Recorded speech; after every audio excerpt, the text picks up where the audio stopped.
wabarakatuh. Memberi teladan merupakan hal penting dalam peningkatan karakter anak didik.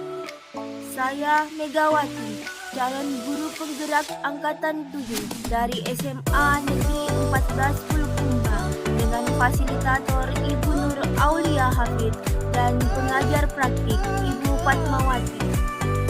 Pada kesempatan kali ini, saya akan memaparkan mengenai demonstrasi kontekstual filosofi pemikiran Ki Hajar Dewantara. Ki Hajar Dewantara lahir di Yogyakarta pada tanggal 2 Mei 1889 dengan nama Raden Mas Wadi Suyeningrat. Aktivis penggerak kemerdekaan Indonesia dan pelopor pendidikan bagi kaum pribumi Indonesia dari zaman penjajahan Belanda. Ia adalah pendiri perguruan Taman Siswa, suatu lembaga pendidikan yang memberikan kesempatan bagi para pribumi untuk bisa memperoleh hak pendidikan seperti halnya para priai maupun orang-orang Belanda.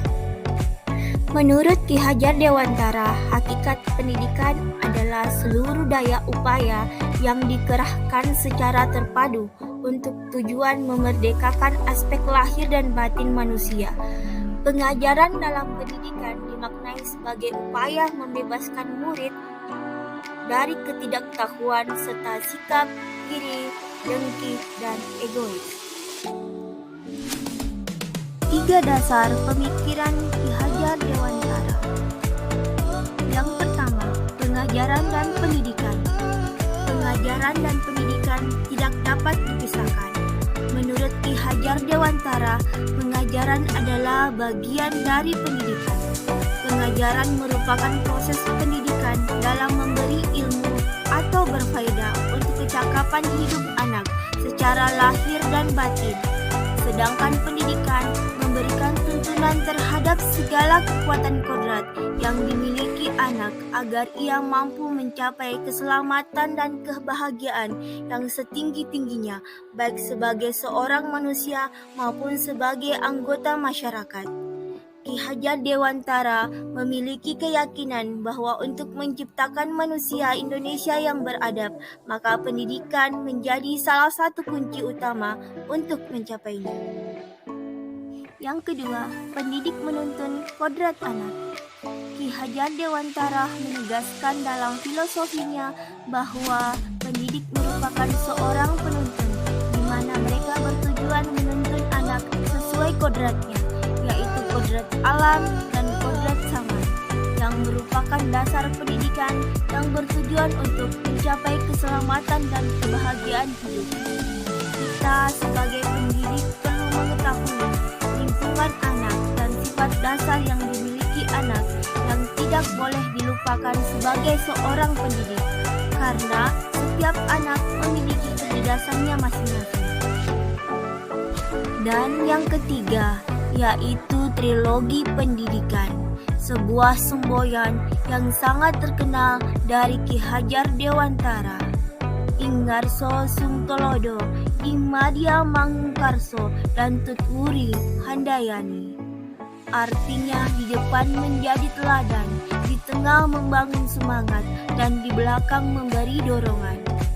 Ini yang menjadi poin utama dalam aksi seorang guru untuk menciptakan pendidikan yang terarah, baik dalam hal perkembangan pendidikan dan tak terkecuali di setiap sekolah. Sebagai seorang guru, wajib memberikan contoh yang baik dan menyenangkan agar peserta didik dapat dengan mudah mengembangkan diri dan bakatnya. Implementasi di sekolah. Menciptakan implementasi trilogi pendidikan yang diaungkan oleh Ki Hajar Dewantara dalam menampung aspirasi peserta didik menjadi salah satu poin penting dalam membangun insan pembelajaran yang memiliki karakter terbaik dengan konsep Merdeka Belajar yang menyiratkan pemikiran Ki Hajar Dewantara, yaitu mengajar dengan ikhlas. Implementasi di sekolah kami dilakukan dengan melihat bakat dan minat yang dimiliki oleh peserta didik, baik melalui kegiatan ekstrakurikuler, bimbingan, dan literasi. Adapun tantangan yang dihadapi ketika mengimplementasikannya di sekolah, yaitu kemampuan siswa dalam menerima materi pembelajaran yang berbeda-beda. Yang kedua, guru memaksakan metode pembelajaran kepada anak tanpa melihat potensi anak. Yang ketiga, guru kurang menguasai teknologi dalam pembelajaran.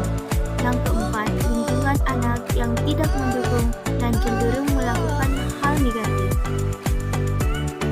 Untuk dapat menghadapi tantangan tersebut, kami merencanakan pembelajaran yang inovatif dan variatif dengan memanfaatkan lingkungan sekitar atau alam sekitar peserta didik berdasarkan karakter peserta didik dan berkolaborasi dalam melakukan evaluasi dan refleksi pembelajaran dan berusaha memahami peserta didik sebagai pribadi yang unik, beragam karakteristiknya dan memiliki latar budaya keluarga yang berbeda, sehingga pendidik haruslah berpihak pada murid yang berpusat pada anak yang merdeka belajar.